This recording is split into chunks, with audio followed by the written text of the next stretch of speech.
Dragon Rampant on the table. But today we're going to play one of the scenarios from Lion Rampant, old school Lion Rampant, the OG softback cover, not the new fancy pants version that's coming out from Osprey that you can get that has expanded material and whatnot. Well, a little plug there for you. I'm fine. This is all I need. I'm good. We're going to be playing Scenario B, Defending the Indefensible. And here you go. The way this works is the defenders, and that's going to be our skeletons, have Skull Mountain in the center of the board. Now, I'm playing at half scale, remember, so I can fit the exact same experience on 1/4 of the table. Thank you very much, Inverse Square Law. We appreciate that.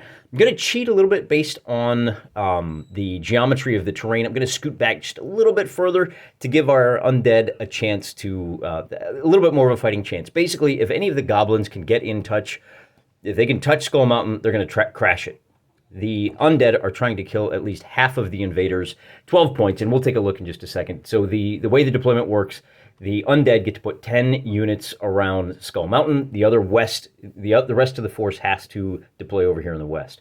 Goblins all deploy here in the east, and then they get to take the first action. So, but one last thing before we get into this. When I sat down to play and record, it was just crazy loud, crazy annoying. So I thought, you know what, I'm just not gonna fight it. I'm just going to do the best I can with what I got. That's how we approach miniature wargaming. That's how we approach life in general. Sometimes you get dealt a raw hand. Rather than complain about it, just fix it. Just do what you can. So today we're going to do more of a slideshow than a live play, and it's going to be fine. It's going to be great. It's going to give me a little bit more time to talk, a little bit more time to analyze and discuss kind of the deeper aspects of the Rampant system and what's so great about it and what's going on the tabletop. So without further ado, let's go ahead and take a look at the deployment zone and our terrain. So here's what it looks like from the top down. I did take the opportunity to go ahead and mark up and add a considerable number of notes to these photographs, partially so I can remember what happened. I'm recording this audio like 2 days later, but also to help you understand kind of the John Madden top-down play-by-play. So as we look at this, you can see the bright red star in the middle. That's Skull Mountain. And just to give you an idea of the terrain, first, the two giant dinosaur skulls are blocking both line of sight and movement. The swamp there in the middle blocks movement, and the river is classed as rough everywhere except for that little swampy area. And, of course, everything else is rough. The road is just the road to Skull Mountain, and it doesn't really have much of an effect. There is one ford that will allow our goblins direct access, and that's kind of one of the reasons I cheated the center of the board back a little bit. Also, so that I would have a little more room to pack troops into that open area between the ford and Skull Mountain. The rough areas do not block line of sight for shooting. And for the record, so let's go ahead and take a look at the deployment. The undead deployed first, and as you can see, they've got 2 units of Lightfoot around Skull Mountain and 1 unit of shooters defending that southern flank. There is another unit of Lightfoot in the reserve. So we've got a total of 10 points around Skull Mountain, like I said. And then the summoner with Elite Foot, that is a whopping 9 points worth of dudes. We do have 2 units of zombies off table. They can be summoned anywhere. And the great thing about zombies is they are hard to motivate, hard to get moving. But when you have a summoner, it's okay. The summoner moves them a lot easier with the Elite Foot. So you can basically, if you're willing to give up 1 action for Elite Foot, you can essentially get away with 2 to 3 free movements out of those zombies. That's one of the benefits. No, we're not using any special abilities for the generals on this one. And as you can see from the top down, we've got lesser war beasts to the north. And then we've got our general who is with the greater war beasts. That's our heavy hitter. We're just going to drive him straight in. If we can plow through the Lightfoot fast enough, then we'll be able to get right on top of Skull Mountain. And then elite cavalry and heavy cavalry. We've got 1 unit of heavy cavalry off the table. There's just not enough room to deploy them, so they'll have to come on later in the first turn. And here we are. I'm going to try to mix it up a little bit of top-down, a little bit of from the tabletop, so you can see our light missiles, our Tomb Sweet Tomb there in the center, and then a couple of Lightfoot. So those are the guys that are the first line of defense. The second line of defense, as we said, we've got the summoner. There is our skull-themed wizard with his Elite Foot, and then a couple of zombies that are off table. And we're going to send those Lightfoot up to the north to try to cut off the lesser war beasts, because you can see these lesser war beasts are going to try to make an end around. They are going to ignore the rough terrain you see there. They are rangers after all, and they will have unblocked They can't be shot at. They can't be stopped because those 2 giant skulls make a nice little avenue. Now, it's a long route, but remember, lesser war beasts move 6 inches per turn for us. And here we go, the heavy cavalry. The unit figures here are all from... the undead are a mix of manufacturers. The goblins are all from Splintered Light. Fantastic range of fantasy armies. Except for the guys here in the foreground. Those guys come from Pendraken, of all places. They have a small 15mm line, and they look fantastic. So heavy cavalry, we've got a couple heavy. And of course, then here's where you see, what I'm going to do is I'm just going to show you what the activations were like. We moved the 3 units that you can see here with the dice that you can see, and then we tried to bring on that heavy cavalry this first turn, and we failed. So play kicks on over to the undead, and the undead are going to get 4 movements. The light infantry are going to move up to the ford. The shooters are going to move up to the grass. So the great thing about the shooters is now they're going to see a little bit of a bump. They're going to have an easier time in melee because they are up against the stream. Unfortunately, that Lightfoot up to the top, they fail. That ends the turn. You can see that the Lightfoot over on the left-hand side of your screen, they are going to move up to block the lesser war beasts. The goblins, for their part, immediately fail. Oops. The lesser war beasts are gonna, we have a nice little turnover. So the goblins are not doing so great. The skeletons are going to be able to move all of their onboard assets except the wizard now tries to summon his first unit of zombies. Just get him on the table. He fails, but that's okay. We've got our first shield wall. We've got a wall of spears there, and that's going to make life a lot more difficult for the warbeast general who advances up to the ford. And then again, he is going to fail with that 4. He does not move. We're going to try to bring our wizard up, and again, he's going to fail. So a lot of failures, kind of streaky here. Nobody really wants to go. I guess everybody's kind of pausing and waiting to see what the other guy is doing. This is why I don't fear the first activation failure. Yeah, it's going to happen about 1 turn in 3 for you. It's going to happen 1 turn in 3 for the other guy. And as you can see here, it's just kind of back and forth. You go, nah, after you. No, sir, after you. Very polite armies here. And pretty good shot of Skull Mountain there. I know it's a little on the small side. It's all right. It's perfect size for 2mm, 6mm. And again with the failure, these lesser war beasts, these doggos did not get their bones. And they are not interested. We are going to form a second shield wall behind the first with the light spears. And the summoning is going to succeed. You can see we've got zombies on the table now. Zombies on the table. The light spear over on the left are going to move up. And now, if they can form shield wall, the lesser war beasts are negated as a threat. Wild charge! Wait a minute. Should we have wild charged these guys before? I think they're 5 inches away. We probably should have done that last turn instead of trying to move the lesser war beasts. Got to start with a wild charge. So, bit of a mistake there, but hey, it only helps the undead. They get a little bit of extra time to anticipate. Our wild charge moves in, and man, I like these red and blue dice. They sure do make things easy.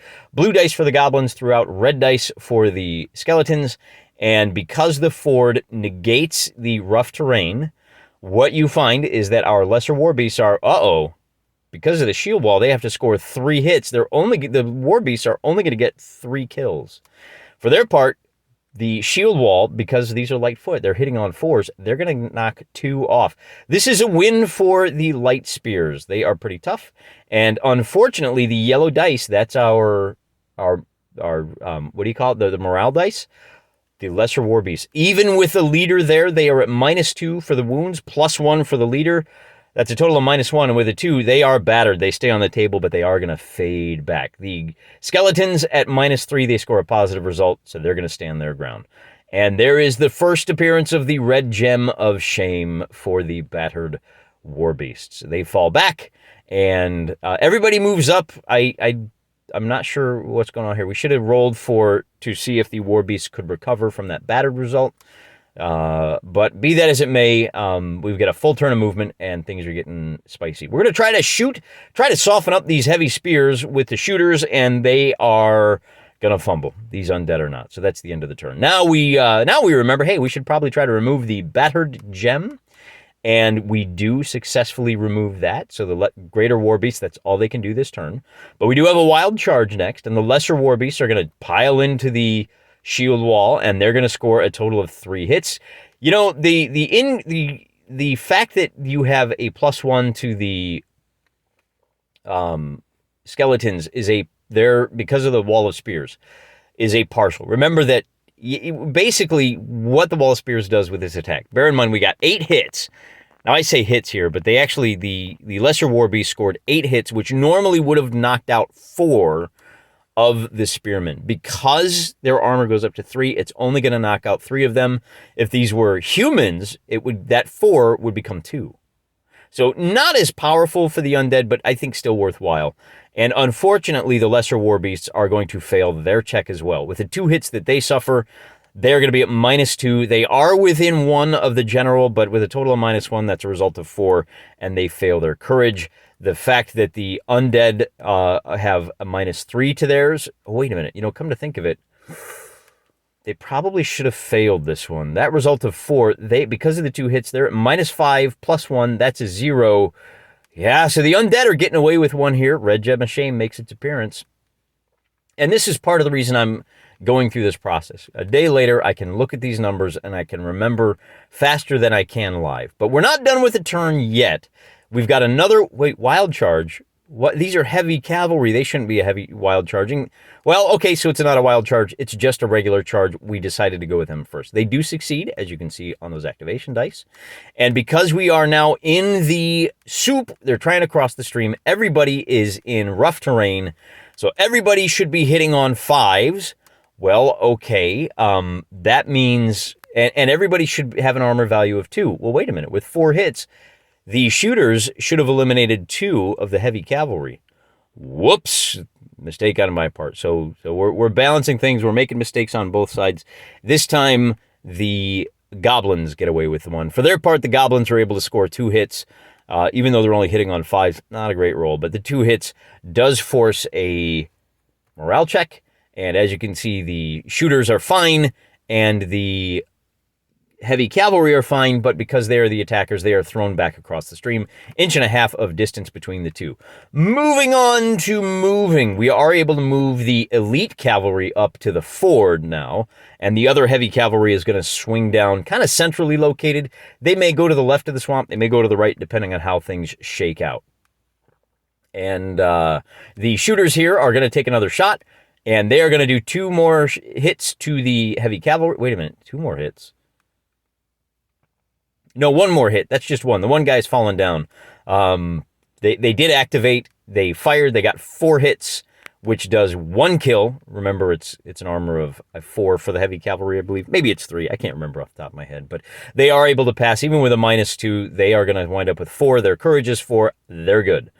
Moving back over to the skeletons, they are going to form shield wall, and then they're going to do a little bit more moving. The zombies move up. They're going to draw some wild charges, even though they're not directly between the ford and the Skull Mountain. The elite foot are going to move up to back up the shield wall, and with the end of the turn, we're going to have a failure on the part of the light foot to the north.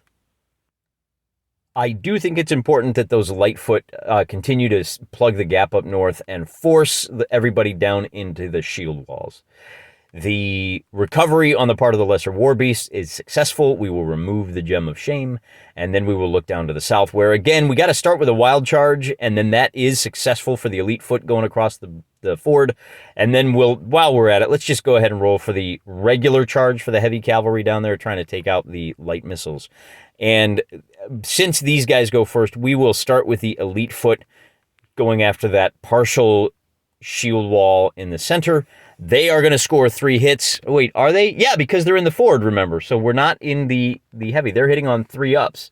We're not in rough terrain. For their part, the shield wall is only going to score 1 hit to 3 hits. Let's check our morale. Look at that with a -1, but +1 for the general, for the goblins. They're close enough. They are going to be successful. The 5, for the skeletons, oh, they're going to have to subtract a total of 8. And in the past, I've had them standing. You guys reminded me, no. If the undead suffer a negative result, they still quit the field. They crumble to dust. And here is our situation. We have now got the goblins across the ford. The stream has been breached. Swinging down to the south, we're going to roll the blue dice for the goblins, red dice for the skeletons. The skeletons are going to score 2 hits. Hey, we remembered, armor of 2. But with a good roll for the Goblins now, they are going to score a total of 3 hits to the shooters, and unfortunately for them, the shooters are going to roll just enough. 8 minus the 2, 4, 6, 7. They've lost 5, so they've got a positive result. The heavy cavalry are thrown back. They are battered, and they get the red gem of shame. Hey, how about you guys? Are you ready to go? No, lesser war beasts, the doggos, are not interested. All right, well, we're going to move up our elite foot, move up the light foot on the north, and then see if we can recover our heavy cavalry down here. A result of a 5. Oh, that becomes a 6. Minus 4. This is a 2. Oh, come to think of it, with a result of a 2, what those guys are going to be battered. They'll fall. They should fall back. I don't think I did this. They should have fallen back, suffered another hit. They're just down to 1. That's the recovery roll. The wild charge. Now, I think I actually pulled them off the table. We'll find out. Stay tuned. The elite foot here, the elite cavalry here, they do have the straight up wild charge. We're going to do that next. They have to charge the nearest enemy. They charge into the shield wall, and they are going to be able to score 3 hits. To just 1 hit, man, that armor of 4 is just devastating, ain't it? But that is the first casualties for that shield wall. And, oh, whoa, with the snake eyes, that's not good for them. Minus 3. Well, wait a minute, but they might be close enough to the general. Still a 0. They are going to fail their check, and they are going to disappear. The minus 2 for the goblins doesn't mean a darn thing. We're going to move up the greater war beasts, get them across, and, oh, look, to no one's surprise, the lesser war beasts are still not interested.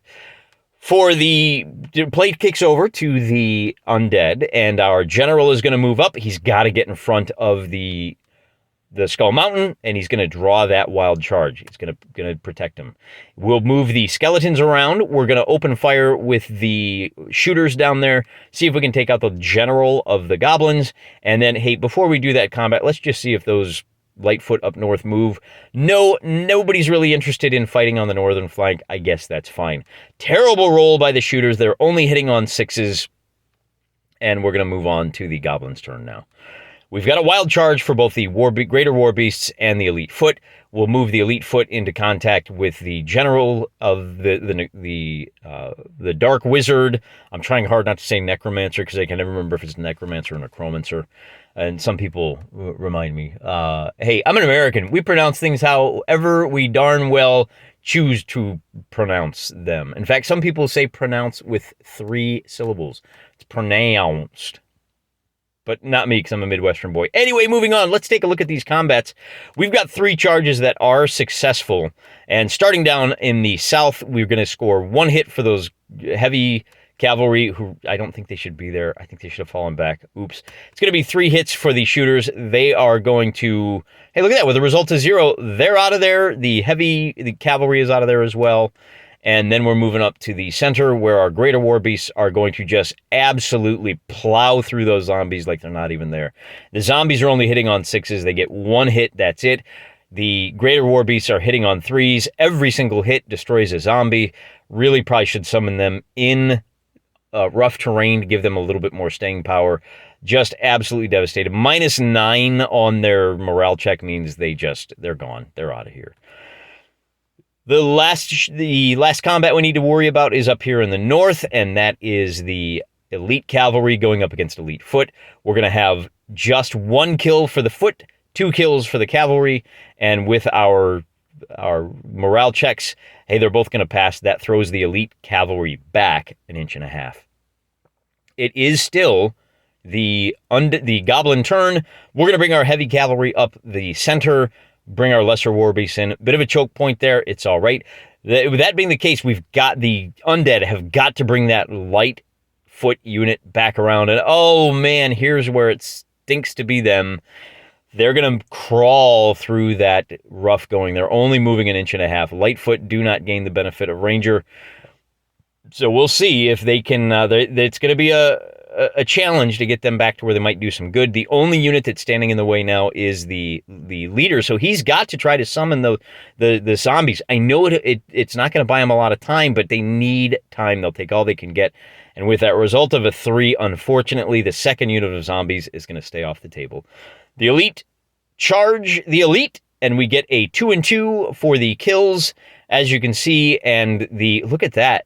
The Necromancer stands alone. He's going to throw back the elite cavalry. Even with the general nearby, they are at a total of -3. 4 -3 is 1. At least they stay on the table. They are battered. Then the greater war beasts are going to charge into the general. He's the only target they've got. They do have wild charge. They're going to succeed. They're going to score that last kill. That's going to be the end of the turn. Well, not the end of the turn. We do have one more movement. We might as well bring these heavy cavalry up if we can. And oh, look, they're getting lazy. They think this game is over. They're not going to bother getting their feet wet. And oh, speaking of, with the Necromancer gone, I guess these Lightfoot have just kind of lost all motivation, all interest, and that kicks play back over to the Goblins, where it's pretty much a done deal. Yeah, our elite cavalry are going to recover. There goes the Red Gem of Shame, bye-bye. And then with the Greater War Beasts moving into contact, that's going to be the end of the game. So that is it for today. A nice kind of static shots, kind of getting in there, showing you what these figures look like. Nice and easy, pointing out our mistakes, learning as we go. Great game, very robust. Once again, I think our mistakes, as long as they even out in the end, and I think they did, on the southern flank, there's a little bit of give and take, and, by and large, I think maybe a little bit of benefit to the Goblins. Maybe that's why they were able to win this so easily. And the other thing is, I think this might not be the best mix of forces for the undead. They have 9 points locked up in that elite foot. Elite foot are expensive. Add the summoner, and then when you have to choose between using the elite foot for what they're good at, or just bringing up a pointless unit of zombies, probably not great. Maybe want to put our leader inside the more of a warband or lightfoot. That may be the better position for him than with the elite foot. I get a little nervous because you need the protection, and that's what it boils down to, is with the armor of 4, that summoner is going to be on the table pretty much till the end of the game. So a couple of things to consider. We got our new boys, our new heavy cavalry on the table, and I think it winds up being 24 points altogether, or maybe 22. We might have had a 22, 23 point fight on this one, but it's fine. We left our light cavalry off this time around with all of the terrain. The light cavalry are just not. I just didn't have a whole lot of faith in them this time. So that was a little bit of my thinking. And then moving forward, we may experiment with the new deployment where you deploy all of your units, all of your 1 and 2 point units first, and then your opponent does, and then you deploy your 3 and 4 point units, and then your opponent, and then your 5 and 6. Now that's an interesting way to run deployment in Dragon Rampant, because it means you may not be able to bring your leader onto the table right away. If you've got a whole lot of 1 and 2 point units and you have to deploy them along the table edge, you might run out of space, lickety-split. So that's something we may need to experiment with a little bit later. This time I just went, look, defenders deploy, and then the attackers deploy and take the first turn. That's the way the scenario is written. It's fine. It's delightful. It worked out very well with the strategy, counter-strategy. Works great. What a great fun game. I hope you enjoyed this as much as I do. I'll see you in a couple of days for our next video. Until then, I'm praying for you.